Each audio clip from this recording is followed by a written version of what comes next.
Okay. Thanks everyone for coming to Cerulean Arts Tour and Talk for the current Cerulean Collective exhibition featuring the work of Marguerite Heilman, Leah Macdonald, Muslin, Sauer, and Ruth. So Tina's going to go through the shows and each artist will speak. We are recording this for posterity. The show is up through October 9th. So you're welcome to come down and see it. Everything's also available on our website. And I'll put a link to the chat. If you have questions, you can put them in the chat for everyone, and then we can field them from there rather than chiming in. So I think that's it. I'll spotlight Tina's video and we'll proceed. All right. So our first artist is Marguerite Heilman. Hi, Marguerite. Okay. Hello. Hello. Good evening. So as we get closer to my little alcove, I want to say that I started out really as a landscape painter doing plein air painting, but around 2020, I started to explore the way paint works and what kind of marks you can make with paint. This particular collection, which I call Ruminations, represents paintings that just are layers and layers of mark making, paying attention to how one mark interacts with another. And you know, the result is when I get to a point and the painting doesn't seem to ask for anything more, I put it aside for a while and try to decide whether it's done. I was inspired by something that I read in a biography of Mark Rothko. And Mark Rothko grew up with music. And when he came to painting, he commented that with music, the audience doesn't have to understand what they're listening to. It just goes in and affects them emotionally immediately. And that was something that he wanted to try to accomplish with paint. And I would probably say that that's been my biggest inspiration of getting a painting to a point where it speaks to you, you have an emotional connection with it. I've noticed that everybody who views the work might see something slightly different, and I like that. I try to leave my paintings a little bit open so that the viewer can finish it through their experience of it. So with this detail you're seeing, you're starting to see some of the different ways I've explored for making marks. That dot screen comes from pressing bubble wrap into wet paint. In this particular piece, I was also I was making templates and either painting through the templates or putting different molding paste through the templates to give texture. I like to work square because first of all, with square, you don't have an obvious ground and vertical. So I think it gives me more a sense of freedom of the space that the work exists in. And as I work, I tend to turn the pieces occasionally. And I have found that when I turn it 90 degrees, it has a completely different feel sometimes. And I start to see different things in it than I saw in the previous orientation. So I actually would love to figure out how to hang the work so that a viewer could come up and spin the painting and see how it changes as you change its orientation. So maybe Mike will figure that out for the next time.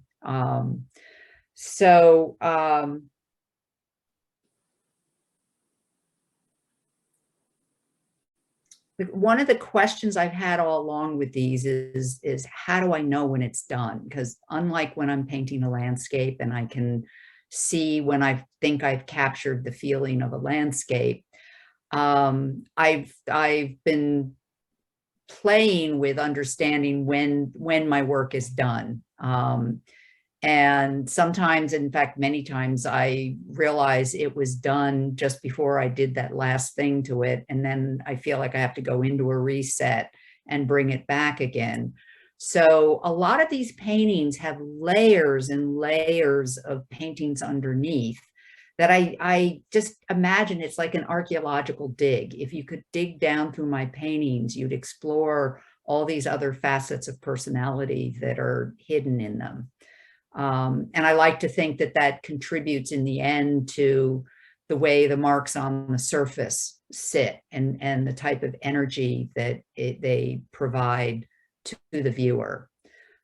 This particular painting was actually the first one to where I finally discovered where I was going. And all of this texture is actually created by brush strokes, and layer after paint over time starts to build up the texture.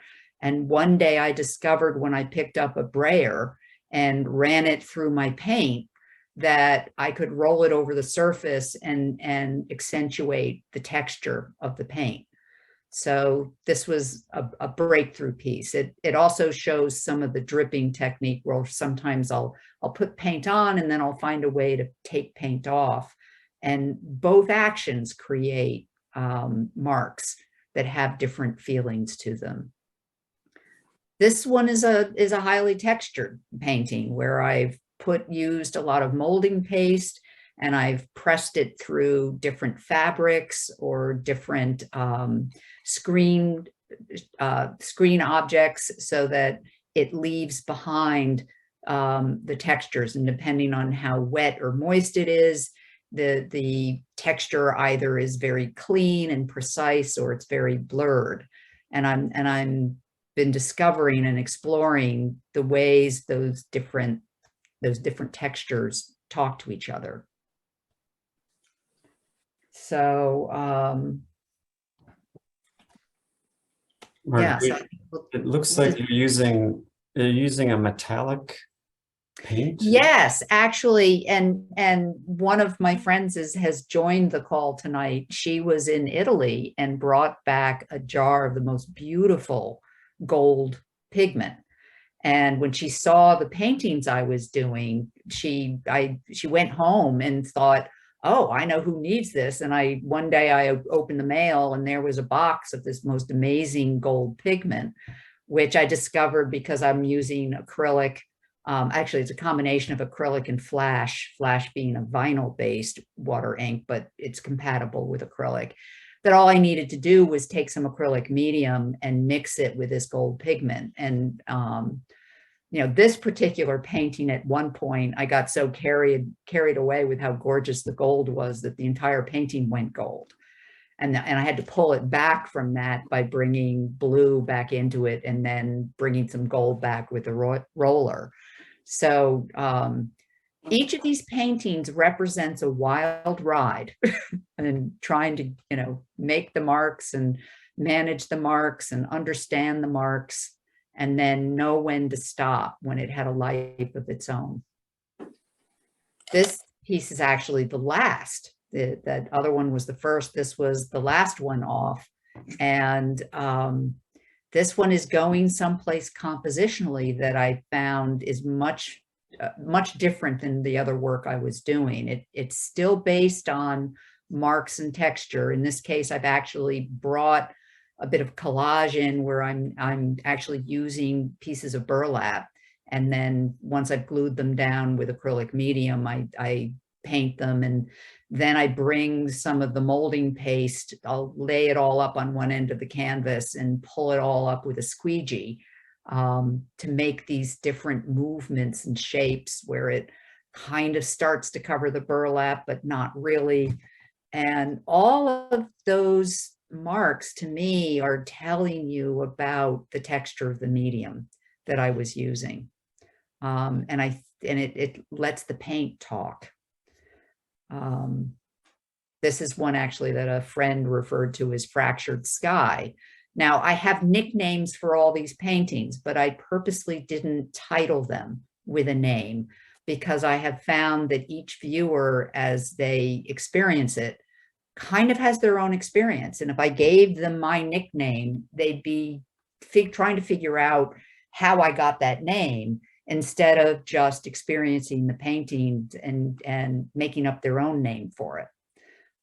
So I would love somehow to be a fly on the wall and understand all the different ways people are experiencing these paintings, because as I say, it's the viewer in their interaction with the work that finishes it.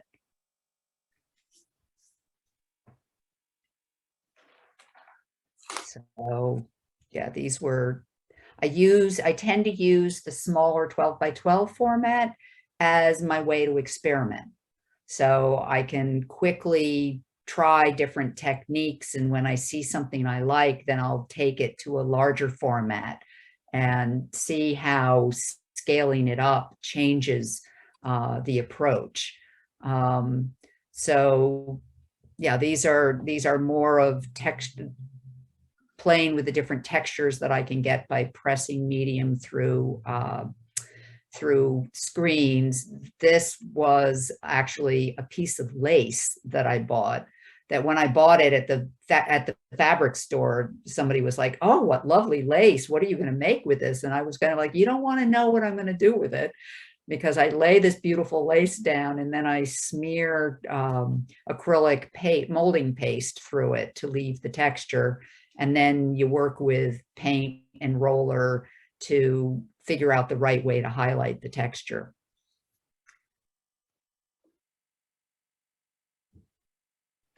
So I think I might just let Tina show you some of these so you can kind of have some quiet and experience them for yourself.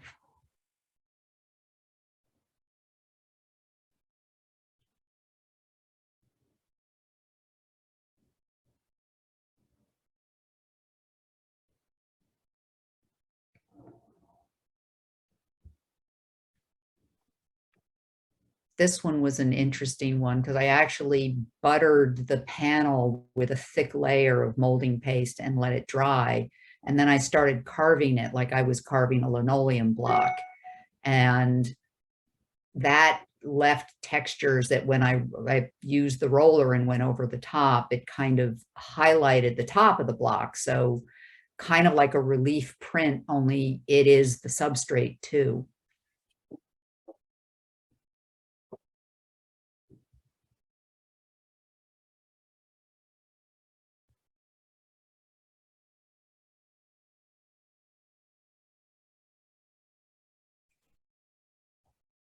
Yeah, this one's hard to see in a photograph. So I would encourage everybody to, if you're near the gallery, try to get to it to see some of these in person, because they look very different. Some of them will look very different and you'll have a very different feel of them if you experience them in person.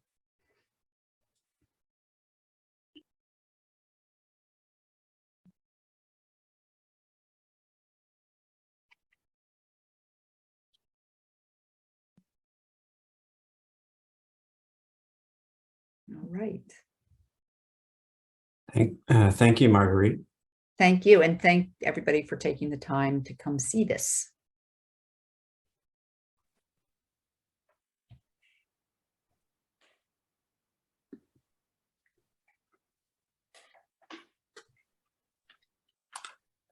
And next we have the work of Ruth Wolf. Hello, Ruth. Do you hear me? Yes.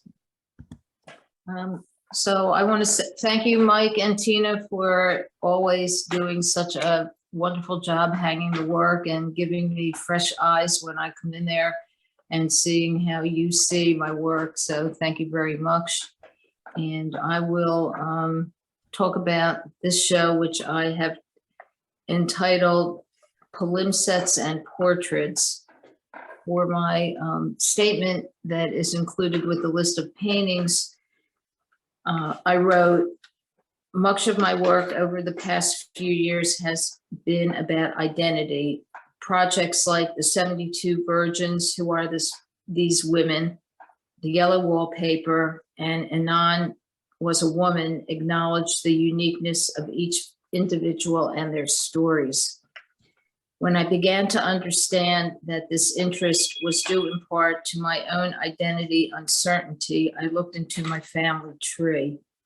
I saw mostly burnt branches. This group of paintings shows the branches that survived. I still paint with an encrypted past. For my talk now, Tina, while you pan around the gallery, I will relay some thoughts that I wrote down which pertain to these paintings.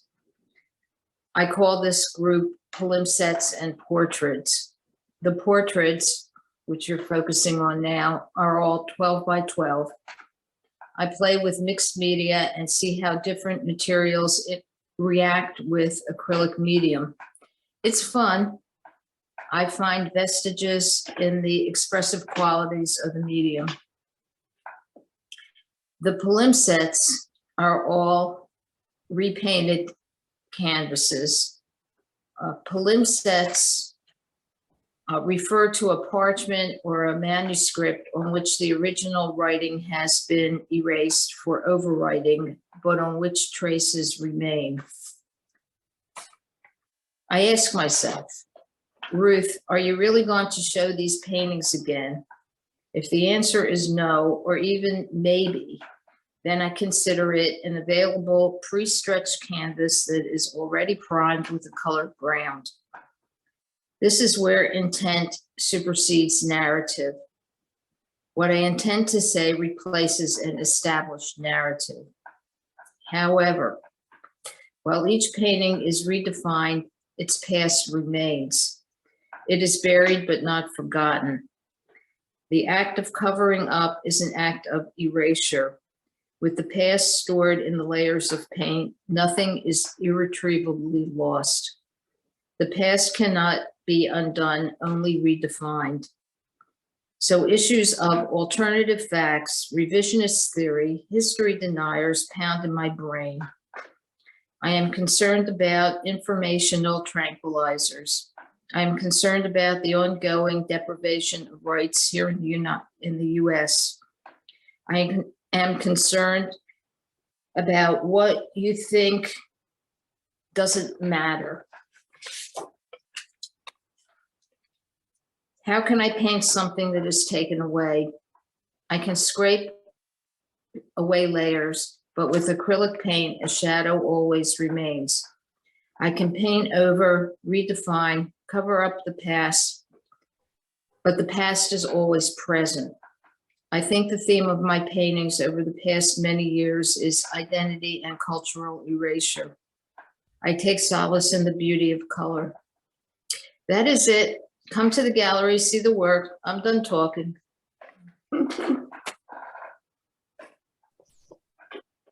Thank you, Ruth. You're welcome.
And next we have Sean Sauer. Hello, Sean. Hi, everybody. Thanks for coming to the talk. And if you haven't already done so, please check out the work in the gallery. It's really great to be able to be back in person and see everybody at the opening. So, and thanks to Mike and Tina for hanging the work. They did a great job. Had a couple things that were upside down. So thanks for fixing that. So the work that you're seeing in this group of paintings this time around is a couple of different bodies of work. One, as you're seeing here, is plein air landscape painting that are done from a few different locations. The first set that you're kind of seeing here is done from Philadelphia, around the sort of Fairmount Park area, along the Schuylkill River. And I taught a class through the gallery this past summer. And some of these paintings are paintings that I did while painting with a group, with the students, which was a lot of fun. So you can see those.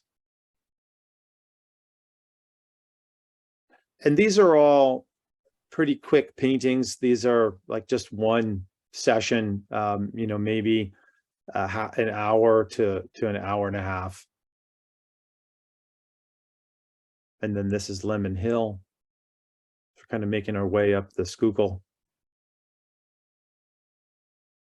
And then some of the other landscape paintings are done on the Jersey Shore, kind of going out on the bay side or down in Cape May, and watching either the sunrise or the sunset, and really just trying to capture, the moment in terms of the color changing or the sort of atmosphere, and oftentimes kind of sitting down and doing a few paintings at a time. And a lot of the paintings in the show, like in my last show, I had quite a few larger paintings that I would spend like a couple of years on. Most of the paintings in the show happened pretty quick, and sort of a collection of, I'd say, kind of moments.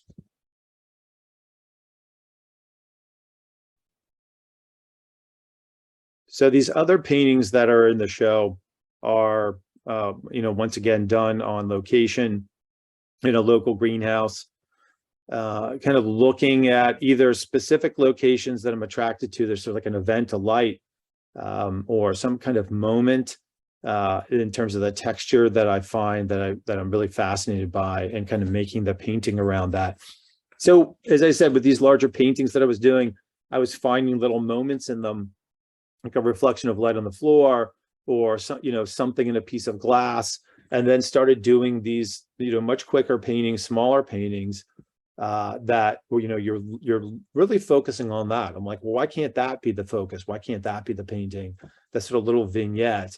So spending a lot of time there and kind of looking at these places and sort of shifting from it being, just the light kind of changing, in a space, to being the whole image can kind of appear for just 15 minutes in a reflection on a piece of glass, and then making that kind of into the painting. So like that's that yellow jacket that we just saw, and then there's this sort of looking at that same object, through dust-covered glass, which I thought was kind of fun. Sean, do you complete everything on site? Most of the time, I think sometimes I bring something back to the studio, and it's like contemplating it and working on it. But a lot of that sort of ideation and sort of thought of what the painting is and kind of how the majority of it develops is really happening, by looking at it, right? And so I think the painting also kind of changes. Like I'm sort of refining, looking at an angle, or looking into a space, like you're adjusting it a little bit.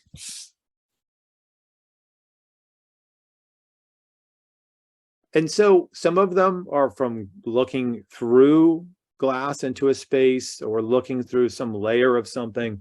And then you can see those two in the middle. Some of them are also, just very direct paintings, like sort of walking, crawling through these spaces, and then finding this sort of, poetry of the moment, like this sort of play on sort of positive and negative space. Sort of interested in the kind of abstraction of those shapes next to one another, and trying to figure out what it is. Like there's a certain kind of mystery involved.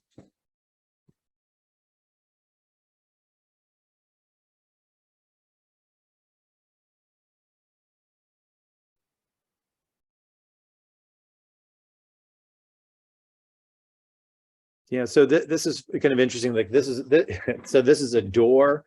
I did 2 paintings of this door, and I just thought it was really kind of interesting as a kind of experience of light. Like I was looking at it, and maybe it's just I'm getting older, and it's harder to see, but like what's the positive thing and what's the negative thing? Am I looking into like a hole, or am I looking at an object? So I thought that was a kind of interesting sort of poetry with the shadow. It has its own kind of conversation with light. How do you see in there to paint? That's a good question. Not well. I mean, I think that's in a way, it's like if you ever tried drawing in the dark, it really sort of helps to define the big shapes, right? And the sort of larger, higher contrasting relationships. And then that's just sort of carry it out and look at the light. Oh, that's what's happening. And they're going to bring it back in. I think it also kind of lends itself a little bit to a kind of abstraction, kind of helping me to see those forms sort of for what they really are. And I know some people won't recognize the reflection of this object. We were talking about this in the gallery, and a couple of the other artists had said, "Oh, I know what that is," right? This old rotary phone that still works, that they use in the daily workings of the greenhouse. I love that shape, and the the telephone cable itself, right? I remember like trying to see how far I could stretch it to, that was sort of the level of privacy that you have. So just like that thing as a sort of afterthought, as a kind of after image. And I feel like the light is kind of doing it justice, right? It's in this sort of like really empowering space.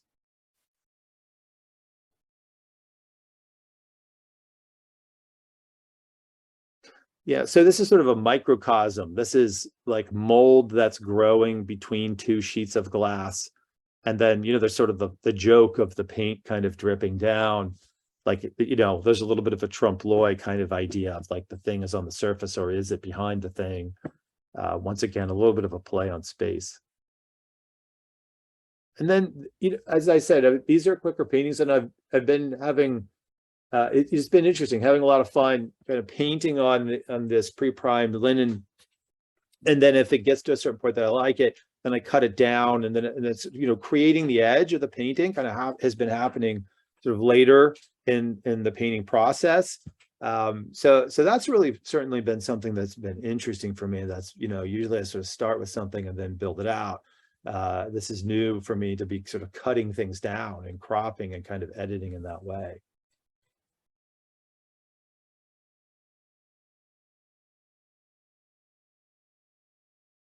Yeah, it's sort of weird, like juxtapositions of space that have become sort of more and more interesting to me, whether they're kind of a literal reflection of a thing that you're looking through into another space, or that sort of subdivisions of space. I'm like, hey, I can sort of make paintings on top of paintings, or paintings next to other paintings.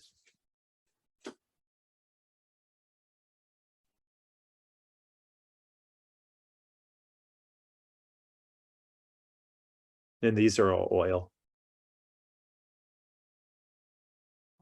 Is oil on linen or paper mounted to a panel? Yeah, so exactly. Most of them are oil on linen, and some of them are actually on the that arches, sized paper.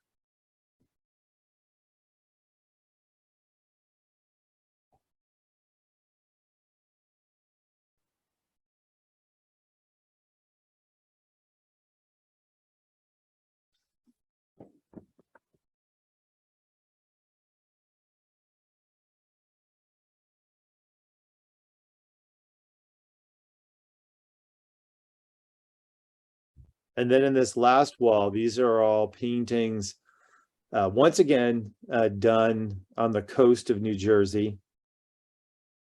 And most of them are facing west.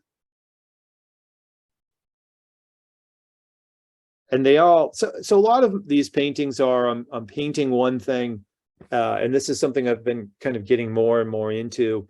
Like the one painting I'm working on, and I'm like, oh, there's another space, that's another painting, and then going and, painting that. And, it's, so I come back to these places again and again, just to really spend time. And I feel like, the painting of that thing is an exploration, and it's like trying to look at it with fresh eyes and sort of seeing it for the first time again and seeing something new.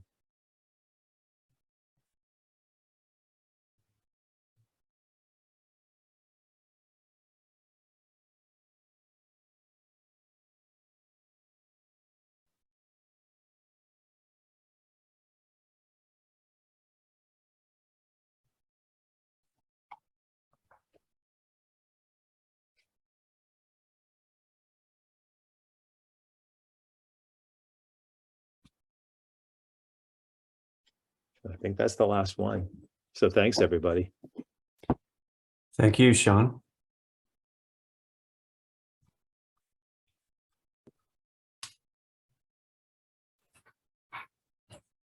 And next we have Lee Muslin. Hello, Lee. Yeah, hi, Mike. Welcome, everyone. So happy you could all join us for this event. And I'd like to thank Tina and Mike for the fantastic job they do in putting this all together.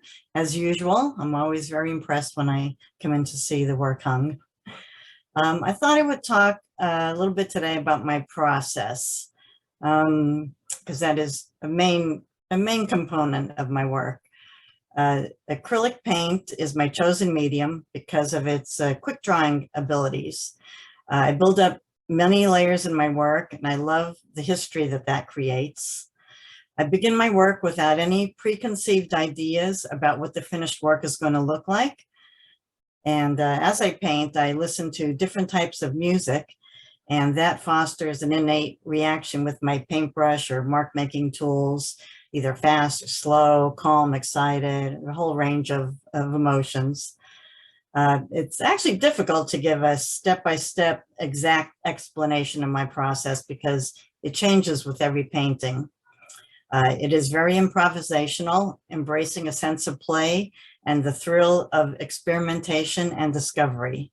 That's what keeps it exciting for me and hopefully for the viewer too. Often I'm responding to the last thing I put on the canvas. This practice removes boundaries and preconceptions, encouraging me to take more risks and push the work into unexpected places. It's about yielding to the process and unearthing the painting's potential. I usually start with automatic drawing with various drawing mediums such as graphite, charcoal, colored pencils, or acrylic pens. Automatic drawing is basically making marks across the surface and without any irrational thinking. This activates the canvas and gives me something to react to. I may smudge these lines or spray them with a fixative so they don't smear. I may have a compositional format in mind, or I may just let that develop along the way. Starting with a basic color palette, I'll continue making lines using various brushes or laying areas of color. Sometimes I will expand the color palette as the painting progresses. I create chromatic neutrals to balance and highlight the more vibrant colors. These are grays, blacks, or whites with bits of color in them that will harmonize with the palette. And most of the colors I use will also be harmonized in this way. I'll have my total palette, and then I'll put little pieces of each color into every color, and that really helps harmonize the whole thing. And then sometimes I'll have one color where I just let it pop. I'll continue creating a complex surface using many techniques that may include more mark making, scratching, glazing, scumbling, scribbling, blotting, dripping, and splattering, and anything else I can think of. Sometimes I'll add collage or use a stencil. Sometimes I'll use unconventional tools such as not scrapers or even shower sponges to make different types of marks. I want the painting surface to be full of life so you can get lost in the depths of the layers and textures. Even though my process is mainly intuitive, there are decisions to be made along the way to pull it all together. As mentioned before, there needs to be a compositional structure as a framework for the painting, and sometimes there's even more than one compositional structure. In addition, in my opinion, there should be plenty of contrasts and differences. Light and dark, saturated color and muted or neutral color, soft areas and more defined areas, curved lines and straight lines, textured and smooth, large shapes, small shapes, and the list goes on and on. Not all of this needs to be in every painting, of course, but enough to keep it interesting. Your eye should travel around the surface of the canvas. Usually the eye will go to the areas with the most contrast, but this can also be done with color. An interesting painting to me will look bold from far away and engaging in more subtle areas upon closer inspection. Some artists call this the loud and quiet conversation, and I love that analogy. I think that really says it all. After a few layers of playing, I'll start evaluating what the painting needs. It's best not to overthink or overwork it, but to stay fluid with the process. It's an ebb and flow, painting spontaneously, and then stepping back to evaluate the formal concerns of color, shape, balance, and composition to influence my next move. Experimenting with different techniques and materials adds dimension to this visual dance, resulting in many layers of paint over line and texture, leaving intriguing traces of what came before. Now, a lot of these pieces are what I call my imagined landscapes. These pieces follow the same principles that I use in my totally abstract paintings, but may have the hint of a horizon line or a suggestion of sky or clouds or water. They are a response to my experience of nature rather than a recreation of a specific place. Bold colors and dynamic lines distill the complex spirit of the land. My intuitive process captures the unconscious to reflect some fragment of nature's power, the energy and movement, as well as the tranquility and harmony. Each painting unfolds and evolves in its own way, offering an opportunity to venture into the realm of pure spirit. And that's pretty much how I paint. I just go with the flow. Thank you, Lee.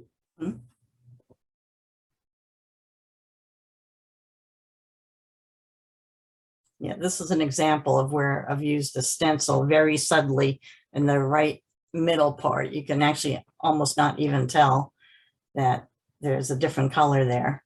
That's a very subtle, that would be like a quiet conversation.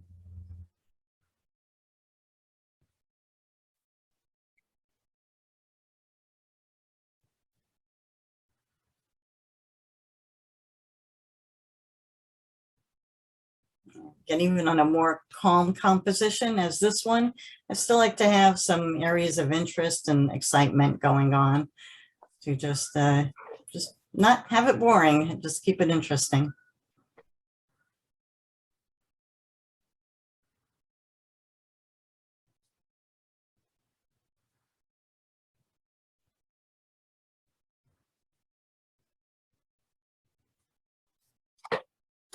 Lee, does listening to music dictate your palette as well sometimes? Not usually. Usually I'll have an idea of my palette before I begin. So the music will have nothing to do with that. The music I put on after I've chosen my palette, I'm ready to start painting. Although I usually have it playing the whole time in the studio. So maybe it does subconsciously, you never know.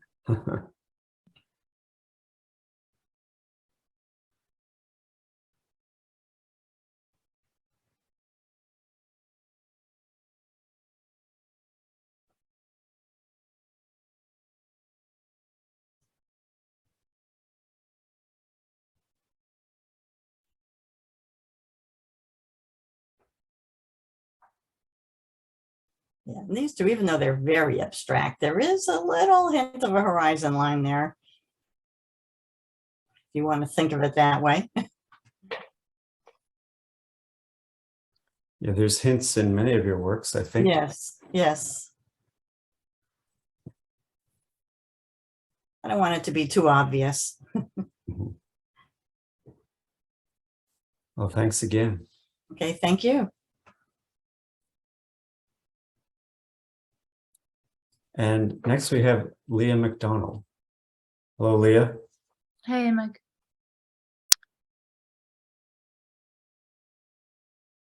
Sorry, I could either be really light or really dark, so I'm gonna go in the middle. But yeah, I enjoyed being at the gallery last Sunday for the workshop. It was super nice, and so sorry I missed the opening. Sometimes my work life gets scheduled 1 to 2 years in advance, so things end up all on the same day. These are, for those of you who might know my work or not know my work, these are photo encaustics, I call them. I feel like my work touches a little bit on everything that everybody else said, so maybe that just happens to the last person with a group of artists that I could say, yeah, a little bit of everybody, except for maybe plain air painting. I would say that's the one thing that I just don't do. But pretty much all the other art forms are incorporated into each of these works. And the name of this show, for me, I do bodies of work. The name of the show is called Beauty is Suspicious. And a lot of my work over the years has been based on the female figure.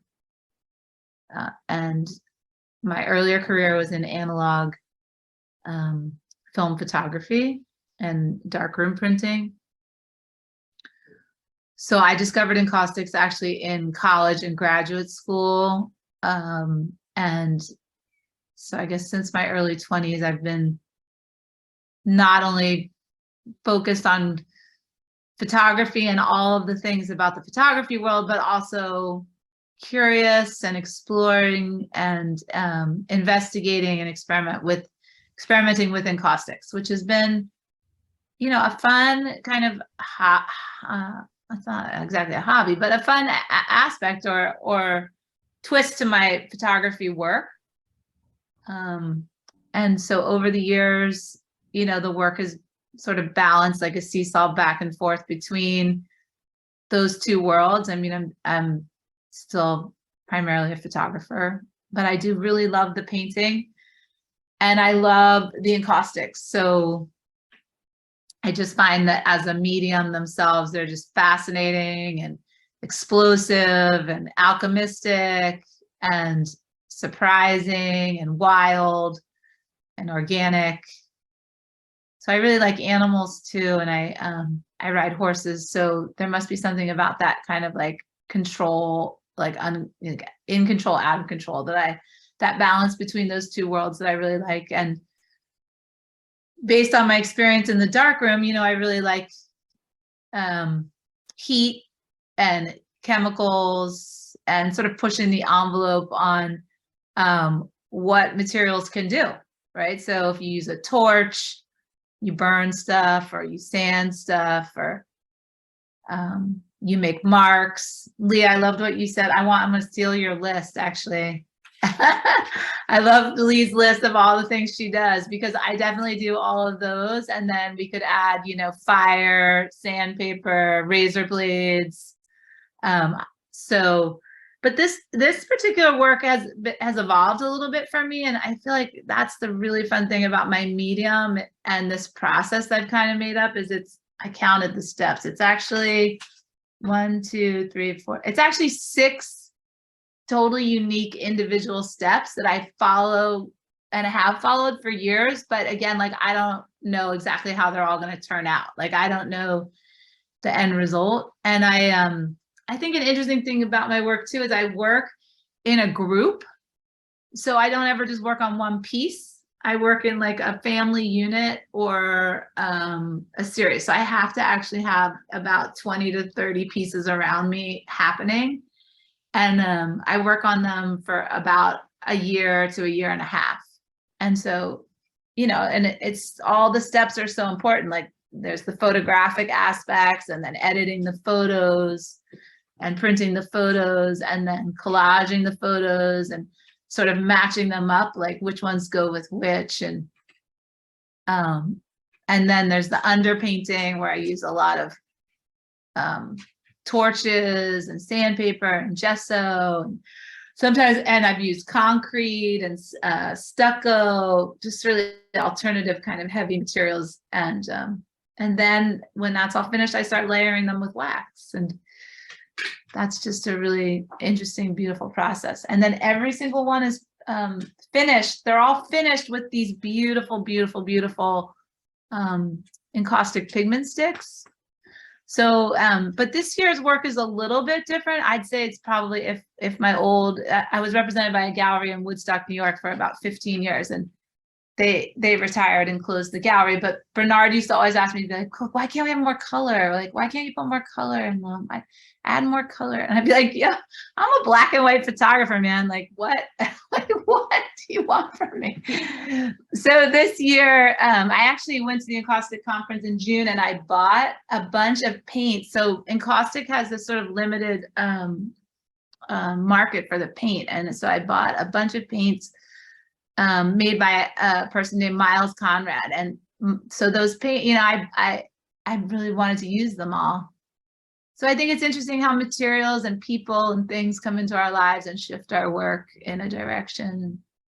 So a lot of those bright colors that you saw earlier in the work were from the Miles Conrad colors that I purchased in June. So I don't know, I must have really wanted to use them. So I used them.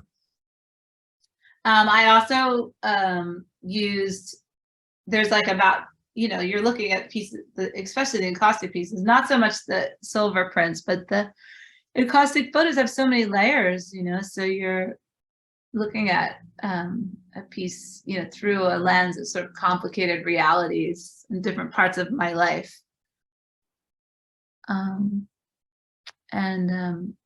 This year, this work too has a new kind of paper in it. So I've used mostly, for the encaustic pieces, I use mostly organic rag papers made by Hahnemühle Paper Company. And I use the photo rag paper. And then I've also used the Japanese rice papers. And this year I used an even lighter weight paper that's like almost like tissue paper. And that's where the architecture sort of comes into play. And I wanted to introduce settings, right? Because I find my work, to me, in a way, they're like short film stills. I like television, and my husband works in the movies, so we like movies, and we really take our watching very seriously. We take our content and our visual vocabulary, you know, very seriously. So I guess I've tried to create these sort of film-like fantasy scene. And I think that the lighter rice paper has allowed, you know, more depth to the pieces, was my hope. So that they were, you kind of like be in some of the spaces.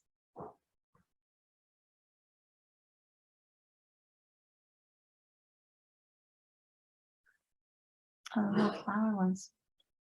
So this year, next year, spring of next year, I'm publishing my first book on all my analog photography from my life. So some of these pieces are in this show. And I was lucky enough to sort of be included as a satellite gallery this year in the 2020 photo exhibition that was happening last week. And I was on a panel discussion Monday night for photographic entrepreneurs. And so it's been a nice time to have my show and be included, and not only at Cerulean with you guys, but also in these other Philadelphia events. And I loved dropping off to Tina, I have to say, and collaborating with her on putting the shows together. She always does such a great job. hanging the work.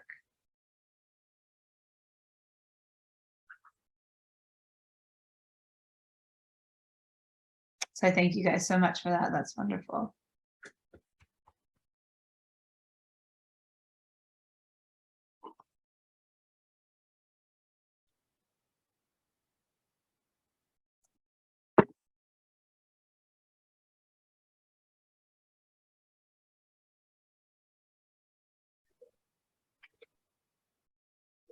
There's all those pretty Miles Conrad paints.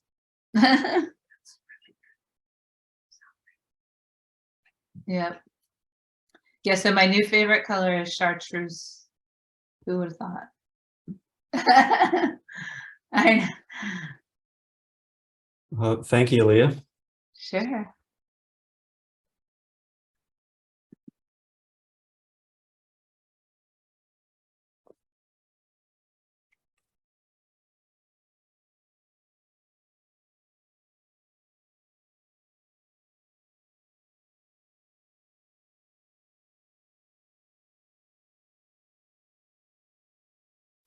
And thank you to all the artists for their talk tonight and for their fine work.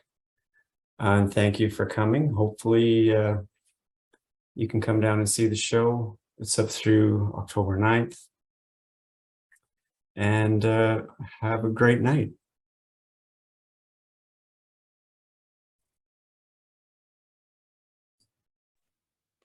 Bye, everybody. See you later. Thank you. Thank you. Bye-bye. Bye.